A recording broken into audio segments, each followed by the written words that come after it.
Shalom, bertemu lagi dengan saya di video channel Perjalanan Hidup. Saudaraku terkasih dalam nama Tuhan Yesus Kristus, tidak ada seorang pun dari kita yang mengetahui kapan batas umur kita masing-masing. Ya, kalau kita tahu batas umur kita masing-masing, tentu kita akan berjaga-jaga, tentu kita akan bersiap-siap. Tapi seperti yang dikatakan dalam kitab 1 Tesalonika 5 ayat 2, kita tahu bahwa kedatangan hari itu seperti kedatangan pencuri pada waktu malam.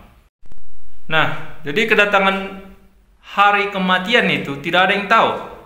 Ya, seperti pada video yang baru kemarin dibagikan, yaitu ada seorang pria yang pulang kampung ke Bagan Batu melayat tanggal 10 April 2025. Ketika pria ini bernyanyi bersama kedua temannya, tiba-tiba pria itu jatuh dan menghembuskan nafas terakhirnya. Kalau dilihat-lihat, pria itu terlihat sehat, terlihat kuat. Bahkan tidak ada yang menyangka dia akan meninggal dengan cara seperti itu. Mari kita saksikan videonya bersama-sama.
Turut berduka cita buat keluarga yang ditinggalkan.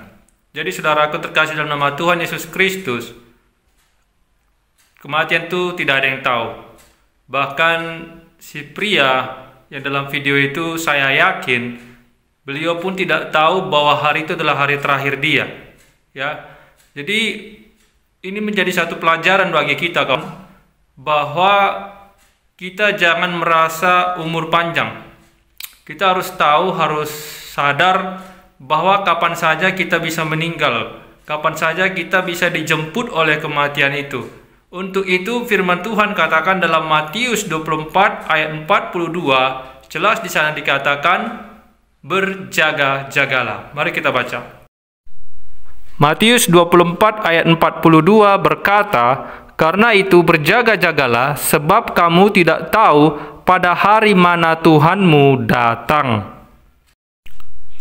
Dalam kitab Lukas pasal 12 ayat ke-40 dikatakan di sana, "Hendaklah kamu juga siap sedia, karena Anak Manusia datang pada saat yang tidak kamu sangkakan." Jadi saudaraku terkasih dalam nama Tuhan Yesus Kristus, Tuhan Yesus Kristus telah berkata dalam kedua Injil tersebut bahwa tidak ada seorang pun manusia yang tahu kapan kedatangan Tuhan. Kedatangan Tuhan ini ada dua pengertian. Yang pertama, kedatangan Tuhan secara fisik, yaitu kedatangan Tuhan di awan-awan untuk menjemput orang-orang yang percaya untuk kedua kalinya, dan kedatangan Tuhan secara pribadi, yaitu menjemput roh-roh orang yang sudah waktunya meninggal. Jadi saudaraku terkasih dalam nama Tuhan Yesus Kristus, ketika tidak ada seorang manusia pun yang mengetahui kapan waktunya itu datang, maka Tuhan Yesus Kristus selalu berkata, berjaga-jagalah. Kenapa harus berjaga-jaga saudaraku? Karena kita harus mempersiapkan segala sesuatunya. Seperti kitab Lukas tadi, kita harus bersiap. Kita harus mempersiapkan bekal kita, kita harus mempersiapkan apapun yang kita perlukan untuk kepergian. Ya, apalagi untuk kepergian selama-lamanya dari dunia ini. Kita harus mempersiapkan bekal untuk ke sana.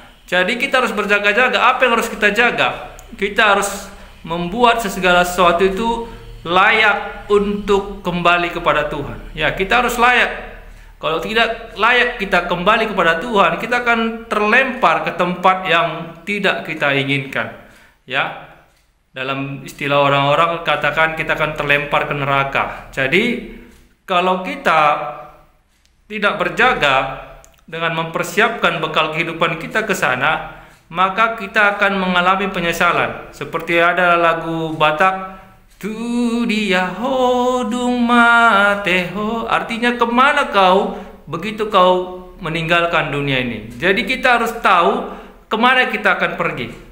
Nah, ketika orang tahu dia akan pergi ke suatu tempat, maka dia mempersiapkan bekal untuk ke sana. Kecuali orang itu tidak ada niat untuk pergi, dia santai-santai saja.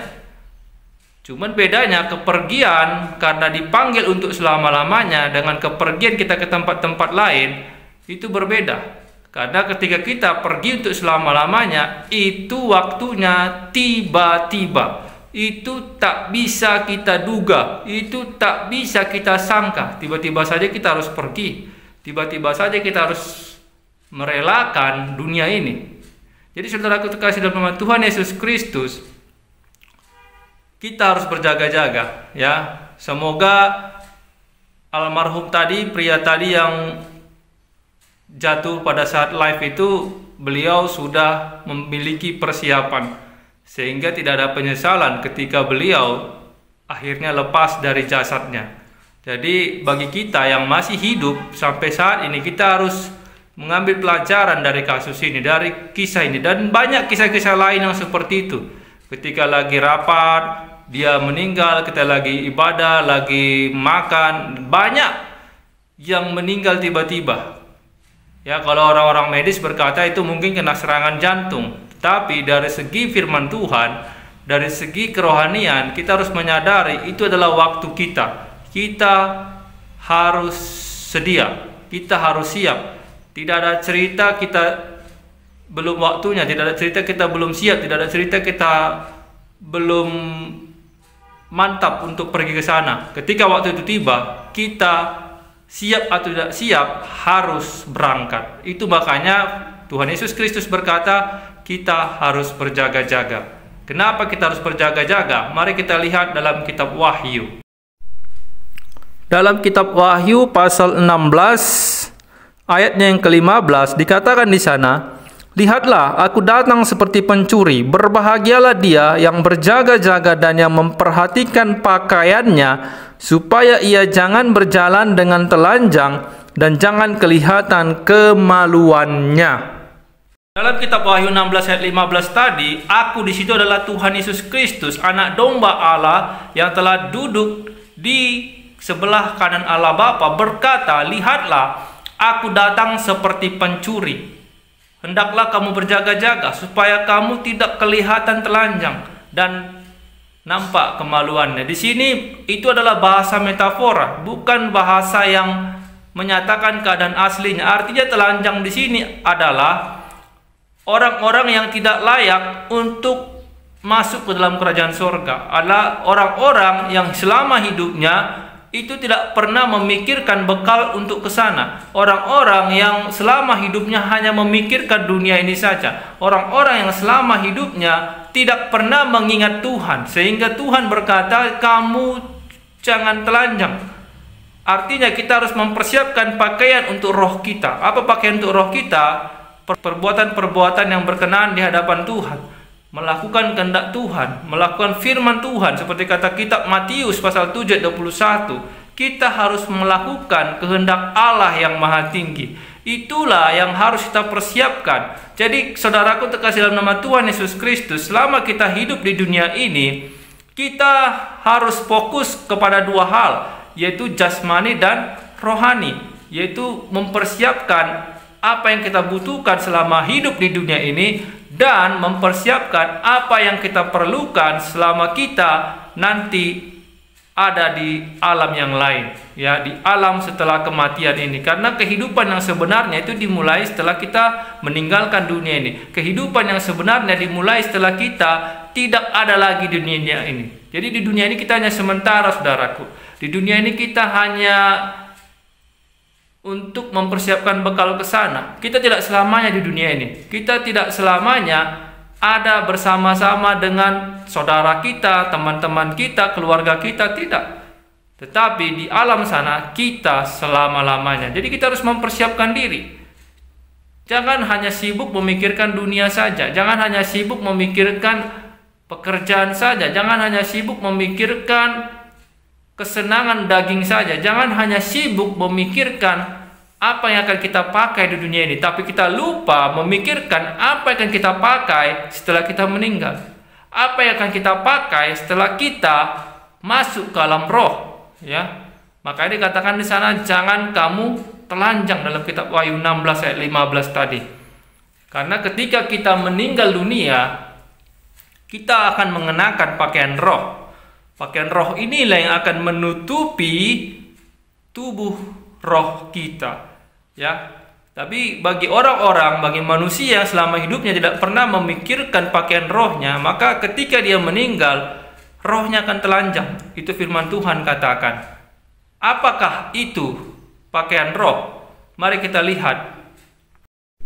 Dalam kitab Wahyu pasal 19 ayat ke-8 di sana dikatakan, dan kepadanya dikaruniakan supaya memakai kain lenan halus yang berkilau-kilauan dan yang putih bersih. Lenan halus itu adalah perbuatan-perbuatan yang benar dari orang-orang kudus. Jadi itulah pakaian roh, saudaraku. Pakaian roh itu adalah pakaian lenan halus. Pakaian lenan halus yang menutupi roh orang-orang. Jadi ketika kita tidak mengenakan pakaian lenan halus itu, maka roh kita akan kelihatan telanjang. Ya, apa pakaian roh itu atau pakaian lenan halus itu adalah perbuatan-perbuatan benar. Ingat, perbuatan benar, bukan perbuatan-perbuatan baik. Karena perbuatan baik belum tentu benar. Tetapi perbuatan benar sudah pasti baik, yaitu semua kehendak-kehendak Allah Bapa di sorga yang tercatat, yang tertulis dalam Alkitab. Jadi itulah yang harus kita lakukan selama kita hidup. Jadi kita boleh bekerja, kita boleh melakukan pekerjaan-pekerjaan dunia kita, tetapi kita tidak boleh melupakan firman Tuhan. Kita tidak boleh mengabaikan firman Tuhan. Kita harus melakukan kebenaran firman Tuhan supaya kita melakukan perbuatan-perbuatan benar, dan perbuatan-perbuatan benar inilah yang akan menutupi roh kita ketika kita nanti kembali ke Allah yang kudus, ya. Jadi ketika kita tidak pernah melakukan perbuatan benar selama hidup, itulah yang dikatakan dalam kitab Wahyu 16 ayat 15 tadi, kita akan telanjang dan nampak kemaluannya. Kemaluan di sini bercerita dosa-dosa kita. Kemaluan di sini bercerita kesalahan dan pelanggaran-pelanggaran kita selama hidup.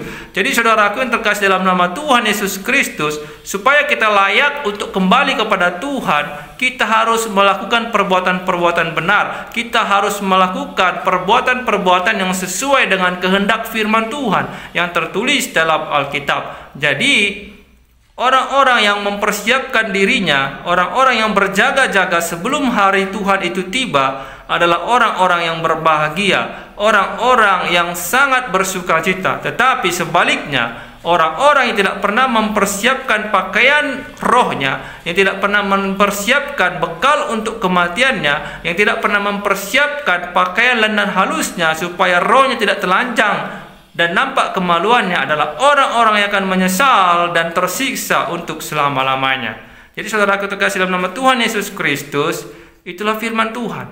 Kita harus sadari bahwa hidup sementara, hidup di dunia ini tidak lama, hidup di dunia ini sangat singkat, dan kita tidak tahu kapan hidup di dunia ini berakhir. Tetapi yang jelas, yang pasti satu hal, hidup setelah meninggal dunia itu adalah hidup yang kekal, yang abadi untuk selama-lamanya. Untuk itu kita harus mempersiapkan diri, kita harus mempersiapkan pakaian halus kita supaya kita tidak kelihatan telanjang.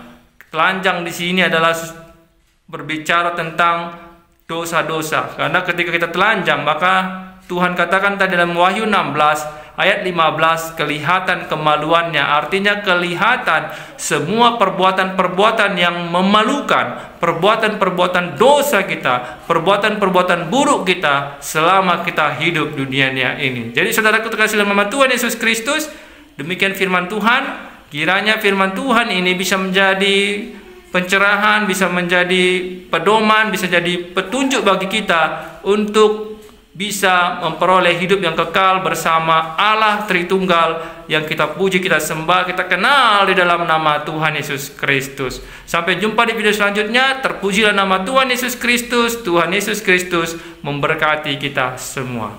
Amin.